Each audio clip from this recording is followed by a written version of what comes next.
Are you considering breaking into the home buying market and you want to buy a single family home, but you're not sure if you're ready for all the responsibilities that come with owning a home?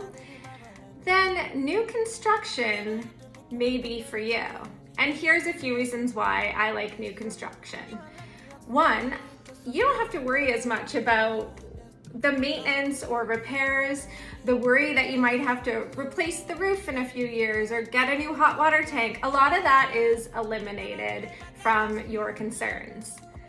Another reason is you can have some modern features. One thing I really liked about our new build is choosing something as simple as outlets. We have a traditional outlet, but we also have outlets where we can put in USB cords, which is super convenient.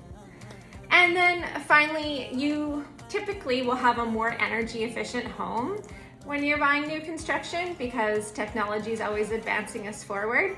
And that is a little bit of a weight off as well. As we head into the colder months, you know that you'll be heating your house for less. So those are a few reasons why new construction might be a good option for you.